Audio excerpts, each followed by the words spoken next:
BFM Business fait le pari des entreprises de taille intermédiaire. Paris ETI avec Patrice Béguet. Paris ETI, votre émission qui vous fait aimer les ETI partout dans les territoires, partout dans nos régions, partout dans la France entière. Ils viennent ici de la région sud, de la Nouvelle-Aquitaine, de l'Occitanie. C'est un plaisir d'accueillir ces trois personnalités. Le premier d'entre eux, Philippe Véran, président du groupe Biotech Dental. Salut à toi. Bonjour Patrice. Plaisir également d'accueillir le bordelais de service, Thierry Parianti, directeur général d'une très belle entreprise, Volteo. Bonjour Patrice. Plaisir également, j'ai cité l'Occitanie, allez on va dire Toulouse précisément, avec Florent Fogesato, qui est lui le directeur général du groupe HBF. Bienvenue. Bonjour Patrice. Alors messieurs, si vous êtes prêts, on peut démarrer. Est-ce que vous êtes prêts? Nous sommes prêts. Nous sommes prêts. Génial. Paris ETI, c'est parti. Paris ETI sur BFM Business. Allez, on commence avec toi, mon cher Philippe Véran, président du groupe Biotech Dental. En fait, tu façonnes l'avenir du secteur dentaire à travers ton entreprise Biotech Dental, fondée depuis 1987, située au cœur de Salon de Provence. En fait, imposé comme le leader en fournissant des technologies de pointe en implantologie, orthodontie et prothèses dentaires. En fait, tu nous rends belle et beau, tout simplement. Prévision de chiffre d'affaires pour l'année 2024, 235 millions d'euros, une équipe de 1000 collaborateurs. Biotech Dental, si je peux me permettre de le dire, incarne à la fois l'ambition et l'innovation à la française. C'est bien toi, ça? Merci. Enfin, en tous les cas, c'est mon entreprise. Ton entreprise, oui, dont tu es fier. J'en suis immensément fier. J'ai eu la chance de pouvoir la visiter il y a quelques semaines et on sent des gens heureux dans cette entreprise. Un effectif, je le disais, de 1000 employés et des prévisions ambitieuses pour 2024. Comment en fait tu assures ta croissance qui reste alignée surtout avec les valeurs d'entreprise et ton engagement envers l'excellence? En montrant l'exemple, tous les jours. Et c'est ce que je dis aussi à mes collaborateurs qui dirigent le groupe avec moi. Nous devons montrer l'exemple. Donc ça passe par le fait de dire bonjour, d'aller voir les gens, de s'intéresser à eux. Et c'est comme ça qu'on garde nos valeurs. Et c'est comme ça qu'en tous les cas, je force tous mes cadres à garder ces valeurs qui pour moi sont fondamentales pour l'entreprise. Pour l'excellence, on ne peut pas ne pas être excellent quand on fabrique des dispositifs médicaux qui permettent aux gens d'être soignés. Donc l'excellence, je dirais que c'est la normalité dans notre métier. On ne peut pas être autrement qu'excellent. J'ai visité ton usine, il y a beaucoup de précision. Absolument. C'est de la micro-précision partout. Et ce que l'on fabrique est sur mesure et au micron. Donc ça demande évidemment une précision particulière. Alors, ton usine, tu as récemment donc inauguré cette nouvelle usine, on peut dire 4.0, hein. Vive la French Fab française. Merci. Est-ce que tu peux nous en dire plus un peu sur cette évolution, je vais presque dire révolution, presque métamorphose? Comment elle positionne en fait Biotech Dental à l'avant-garde de l'industrie? Alors cette usine, nous l'avons inaugurée il y a 8 mois. Nous en avons pris possession il y a 13 mois maintenant. C'est une usine qui a été construite avec toutes les dernières, je dirais, techniques de construction en matière de décarbonation, donc d'économie d'énergie évidemment. C'est un investissement de 15 millions d'euros, 4000 m² de construction. 155 personnes y travaillent déjà, 200 emplois prévus dans les 3 prochaines années. Et puis ce sont des imprimantes 3D, des robots, vous l'avez vu, tous les logiciels possibles, je dirais, nourris par l'intelligence artificielle. Pourquoi toute cette technologie? Parce que la particularité de cette usine, c'est que nous fabriquons des dispositifs uniques. Chaque pièce fabriquée dans notre usine est unique et faite pour un patient et nous en fabriquons des milliers par jour et nous en fabriquerons donc des millions par an dans les années qui viennent. Et dans le monde entier. Et dans le monde entier, nous les livrons dans le monde entier. C'est incroyable. Merci beaucoup à toi Philippe. Deuxième invité de cette émission, Thierry Parianti, directeur général de Volteo. Alors tu es directeur général associé parce que l'histoire c'est aussi avec ta sœur, Karine Fabre, originaire tous les deux de Bordeaux, de la Nouvelle-Aquitaine, chère au président Alain Rousset qu'on salue. Histoire de famille, on peut le dire, qui dure dans le temps, des résultats et plein de projets. Ça c'est Thierry Parianti. Volteo, c'est un réseau également de magasins indépendants qui commercialisent tout type de batteries, des piles, des accessoires auprès de particuliers et de professionnels. Le nombre de magasins, c'est 27 magasins, dont je crois 4 aux Antilles, 2 en Espagne, des ouvertures aussi récentes, que ce soit à Lille, que ce soit à Rennes, à Marseille, à Saragosse, à Madrid. L'international, c'est dans tes veines. Et puis différents produits autour de l'énergie, on disait la batterie, mais également les chargeurs, les panneaux solaires, etc. Tu n'arrêtes pas. En fait, Volteo, c'est à fond la caisse. Volteo, c'est ce réseau en plein développement. C'est quoi les raisons de son développement ? Les raisons de son développement, c'est d'abord une affaire de famille, comme tu l'as dit, et puis une affaire humaine avec des collaborateurs qui sont impliqués et très compétents. Et puis, on est aussi sur un marché porteur d'avenir et on a réussi à fédérer des distributeurs indépendants autour de nous qui connaissent aussi le succès, et donc le succès appelle le succès. Et donc, effectivement, on développe le réseau sur les villes en France, en Espagne, à aujourd'hui, peut-être ailleurs dans un court terme. Mais en tout cas, aujourd'hui, effectivement, on est satisfait de ce développement. Ton entreprise, c'est une PME de croissance qui est en train de devenir une ETI. C'est quoi les projets pour, j'allais dire, basculer ? On est aujourd'hui distributeur avec des réseaux de magasins et en fait, on a pour projet de devenir un petit peu, on ne va pas dire fabricant, mais en tout cas de pouvoir contribuer à notre mesure à l'écologie, puisqu'on a pour projet de passer dans le domaine un peu industriel avec la fabrication d'une usine pour reconditionner des cellules lithium et leur donner une deuxième vie, notamment sur tout ce qui va être batterie de moins d'1 kWh, donc essentiellement des packs batteries qui touchent bricolage, jardinage, petite industrie, électroménager et mobilité légère comme les trottinettes et les vélos, et de pouvoir leur redonner une deuxième vie, c'est-à-dire qu'en fait les ouvrir, analyser en fait chaque cellule, jeter au rebut les mauvaises et garder les bonnes, puisque quand une batterie est défectueuse, il y a encore 80% des cellules qui sont encore bonnes que l'on jette aujourd'hui, et l'idée c'est de pouvoir les réutiliser et de faire aussi un peu d'écologie en évitant des rejets de CO2. Quoi. Ça, tu nous as bien expliqué ce qu'était le reconditionnement en fait du lithium. Et puis une expérience aussi que tu as en face de toi sur l'usine qu'il a construite. Donc c'est aussi ça l'intérêt de cette émission, cette mise en réseau. Et puis les chefs d'entreprise, vous croyez en vos pairs. C'est un bel exemple en tout cas. En tout cas, j'ai noté quelque chose, c'est que la précision est obligatoire chez eux. Elle est au micron et chez nous aussi. Alors on y travaille, notamment avec des personnes qui travaillaient chez Saft, mais sinon il y a des risques majeurs aussi chez nous, d'incendie et de sécurité, quoi. Donc c'est la santé, mais à une échelle différente. Après Bordeaux, Toulouse, l'Occitanie, on rend hommage également à Carole Delga, sa présidente, qui est proche des chefs d'entreprise. Alors, Florent Fauché-Sato, tu es directeur général du groupe HBF, entreprise créée en 1996, donc entreprise récente, produit de bricolage en grande distribution, groupe industriel, fabricant et distributeur, on le dit souvent, de solutions et de matériel électrique vendus historiquement dans la grande distribution de bricolage. C'est bien ça ? C'est exact. Alors le groupe HBF est basé dans une ville qui est dans l'Ariège. Exactement. Elle s'appelle comment ? Mazères.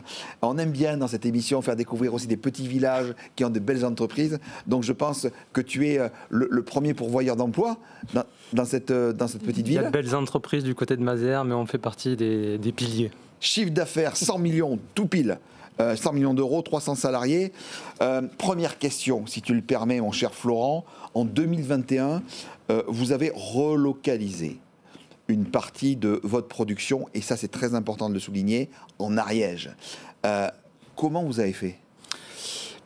Alors déjà rappeler que depuis 2019, on est engagé dans une démarche RSE qui a pour but de limiter notre impact carbone. Donc naturellement, on s'est lancé un défi relocalisé, et dans le cadre d'un plan stratégique qui s'appelle CAP 2030, notre ambition c'est de relocaliser 50% de la production plus proche de chez nous. Plus proche de chez nous, c'est en Ariège, sur nos territoires. Donc là, on a relevé des défis. Il a fallu trouver des partenaires, un sous-traitant capable de nous accompagner. On a investi dans des moules, dans des outillages, une ligne de conditionnement. On a également dû certifier nos produits parce que ce sont des produits d'électricité donc qui sont normés et lancer les premières productions que nous avons mis en marché l'année dernière, en 2023, que l'on retrouve effectivement en grande surface de bricolage, mais également auprès des clients professionnels, des clients grand public, puisqu'on est présent à travers le e-commerce et qu'on les adresse. Donc c'est un des projets, c'est le projet qu'on met en avant parce que c'est un projet de territoire, mais on a d'autres projets en France, en Europe, également sur le bassin méditerranéen, parce qu'on cherche à rester compétitif sur nos produits et à participer comme ça à la lutte contre le pouvoir d'achat. Compétitivité, mais également développement durable, qui est au cœur en fait des demandes des consommateurs aujourd'hui, on le voit. Comment vous prenez en fait en compte et ce virage avec l'ensemble de vos produits? Alors nous, c'est très simple. Chaque année, on met plusieurs millions de produits en marché, donc ce sont des sujets qui nous concernent. Donc sur la partie production industrielle, on travaille sur l'éco-conception. Ça veut dire quoi? Ça veut dire que nos équipes qualité R&D travaillent sur des nouveaux matériaux. Nous fabriquons des produits en matière recyclée. On travaille sur les sujets d'aspect de durabilité, de recyclabilité. Nous travaillons également sur la partie packaging avec l'objectif de réduire nos emballages et de travailler sur des packaging éco-responsables, c'est-à-dire qui utilisent moins de plastique, qui sont issus de filières recyclées et bien sûr qui utilisent des produits qui sont monocomposants. Alors vous qui nous regardez à la télévision, vous qui nous suivez à la radio et qui suivez également l'émission en podcast, en vidéo, tout le temps, vous avez été hyper clairs tous les trois. J'ai une question maintenant. Est-ce que vous êtes prêts pour le grand débat? Bien sûr. Absolument. Vous êtes prêts? Allez, le grand débat, c'est parti. Paris ETI sur BFM Business. On sent au fond de chacun d'entre vous cette niaque, cette gagne. Vous l'avez dans votre entreprise, vous l'avez pour le pays? Oui. Alors, explique-nous. Ben, comme chez moi, avec mes filles, comme je fais la même chose avec mes collaborateurs. Moi, je veux tout le temps gagner. Donc, dans les réunions, dans les séminaires d'entreprise, dans les parties de futsal qu'on peut faire entre collaborateurs, voilà, donc c'est la gagne tout le temps. Et c'est ça qui nous motive. Donc, c'est une règle simple et une recette facile. Voilà, on peut dire que en fait, les entrepreneurs... Mais dans les règles. Dans les règles. On peut dire que vous êtes des sportifs de haut niveau, si je peux me mettre... En tant qu'entrepreneur, un peu quand même. Oui, clairement, oui. C'est ça. Hein. Alors, bel exemple avec Thierry, qui est aussi président du club des boxers de Bordeaux. Cette niaque, elle vient d'où? Bon, ben, elle vient, je pense, de la jeunesse. Elle vient de là, elle vient du blues. Elle vient de blues, mais elle vient surtout, dès le plus jeune âge, d'avoir fait du sport et puis, effectivement, de ne pas aimer perdre. Mais au-delà de ça, c'est surtout d'avoir toujours envie de progresser. Et quand on a envie de progresser, ben, en fait, on repousse toujours les limites, en fait. Le progrès, tu es d'accord avec ça? Absolument. Tout à fait, continuer, progresser, s'améliorer chaque fois. Ok. Tous les deux, là, vous avez un point ensemble, c'est que vous travaillez en famille. Toi avec ta sœur, toi avec ton épouse. C'est vos compagnons de cordée? Oui. Ce sont les premiers compagnons de cordée. Pour moi, évidemment, c'est ma femme. Tous mes collaborateurs. Et puis après... Voilà, les banquiers, les conseils de l'entreprise. BPI France, l'État, tout le monde? BPI France, absolument. Les banques? Très important. Ouais. Thierry? Ouais, c'est à peu près les mêmes, collaborateurs, ma sœur, les banquiers, l'État, etc. Et puis nos clients, c'est important aussi, nos clients. Florent? Oui, ben, pareil, chez nous, on appelle ça l'écosystème. C'est toutes les parties prenantes qui participent au business. Donc, tout ce que tu as cité, les banques, les partenaires financiers, la BPI et tous les services de l'État en fonction des différents types de sujets qu'on a à traiter. Quand on a préparé cette émission, on a un point commun ensemble, Philippe. C'est l'humain au centre. Aimer les gens, tout simplement. On va avoir, dans pas longtemps, les Jeux Olympiques. Tu es aussi président d'un club à Salon-de-Provence.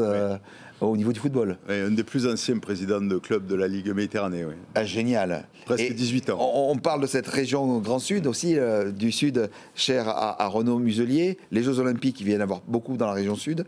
Un patron de TI, en fait, vous définissez comment?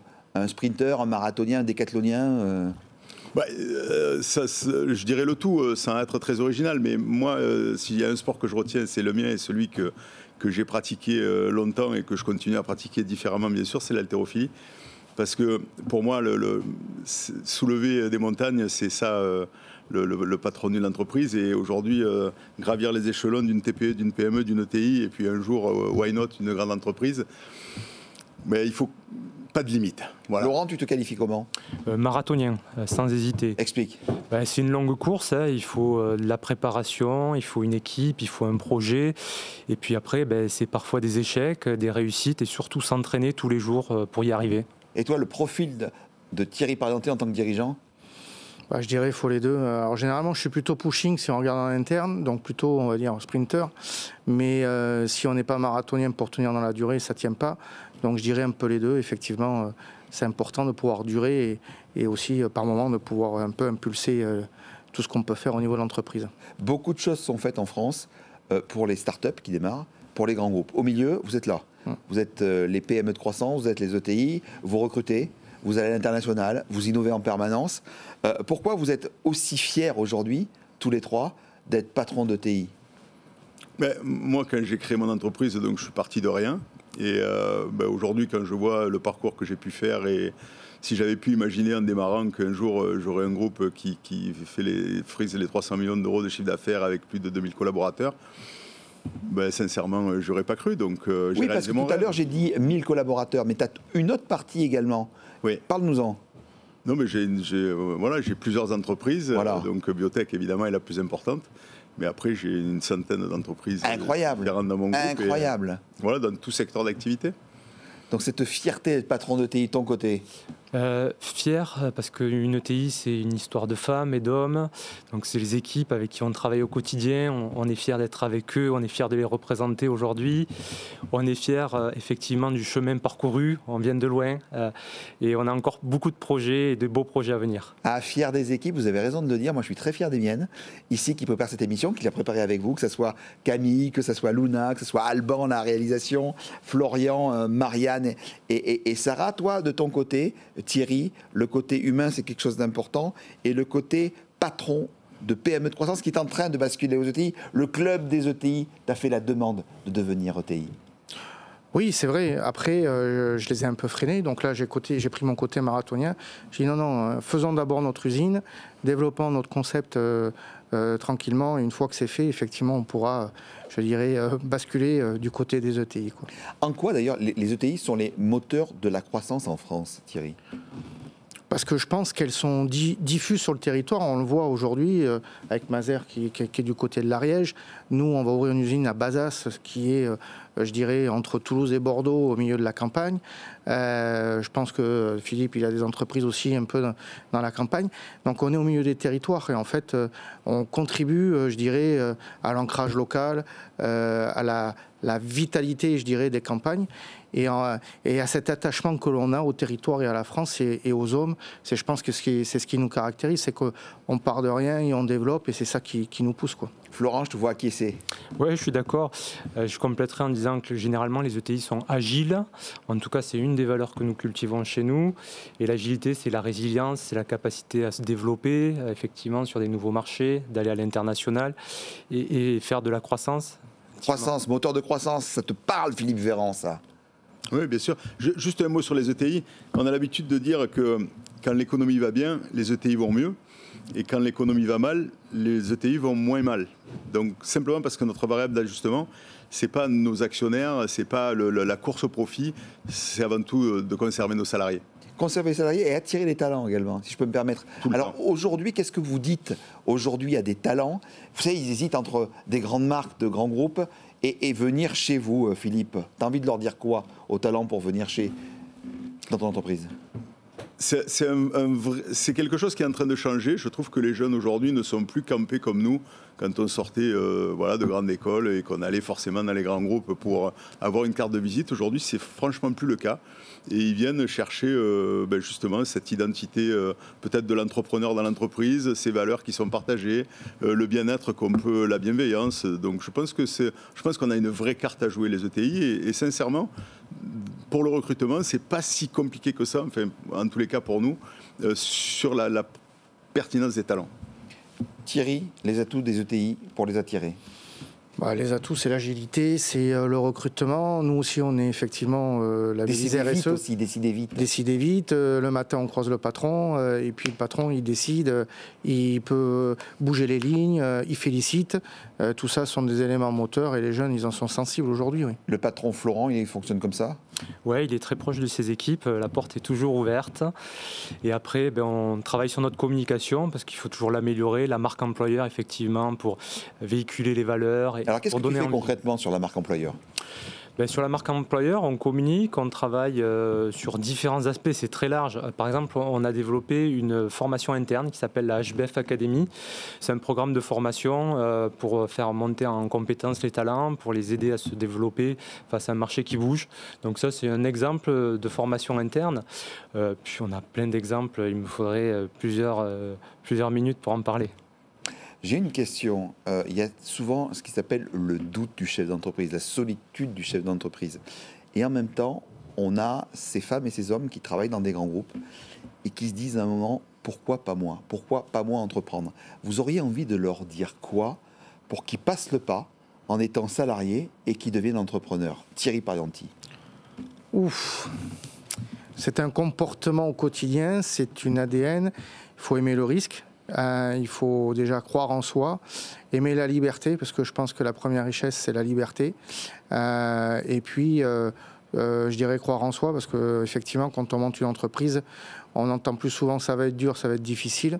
Donc, si on n'est pas tenace, c'est quand même pas simple. Donc, voilà. Et puis surtout, avoir envie de changer les choses. C'est ça le moteur, à mon avis. Philippe? Come on. Come on. Viens à côté de moi, Ouais. tu vas voir, et tu vas partir. Oui, mais je crois que c'est un peu ça. Moi, je vois autour de moi le nombre de collaborateurs qui m'ont quitté pour créer leur entreprise et je trouve ça merveilleux. Donc, cette façon de pouvoir donner envie aux autres, voilà, on a je crois qu'on a une vraie notion d'exemplarité, qu'elle soit tous les jours dans l'entreprise vis-à-vis de nos clients, nos fournisseurs, notre écosystème, mais aussi, surtout, pour donner l'envie aux jeunes et aux moins jeunes de... je crois que tu as un bel exemple, non? C'est gentil. Florent? Oui, effectivement, il ne faut pas hésiter à oser, il faut entreprendre. Ça vient en travaillant quotidiennement. Il n'y a pas d'échec, il n'y a que des réussites. On apprend toujours. On apprend toujours. Et on apprend toujours, surtout du terrain. Je vais vous poser une question très simple. Imaginez-vous, vous êtes à la tête d'un État, vous êtes ministre de l'économie et des finances. Pour faciliter, plus d'agilité, plus de rapidité, plus d'entreprises en France, plus d'entrepreneurs en France, quelles seraient les mesures que vous lanceriez immédiatement? Philippe Véran. Joker. Thierry Parianti. S'il y a double joker, ça ne passe pas. Non, je dirais la simplification, à mon avis. Simplification et essayer d'avoir des passerelles assez faciles entre salariés, auto-entrepreneurs, entreprises, etc. Donc, faciliter la vie. En un mot, Florent. Pas mieux, effectivement, travailler sur la simplification de toute l'administrative. C'est pas le compte est bon quand on dit pas mieux. Hein, non, on est... pas l'émission de compte est bon. Voyelle. On est d'accord. Mais effectivement, les sujets sont complexes. Donc, si on peut aider les entreprises à être plus simples dans les démarches, ça va nous aider. On ne fait pas de joker ici. Philippe Véran, dis-nous, parce que tu le vis au quotidien, tu as ces demandes qui arrivent de l'État, etc. En fait, vous avez besoin de facilité, vous avez besoin qu'on vous ouvre les autoroutes. On a besoin d'être libre. C'est la liberté d'entreprendre. Il n'y a rien de plus important? Rien de plus important.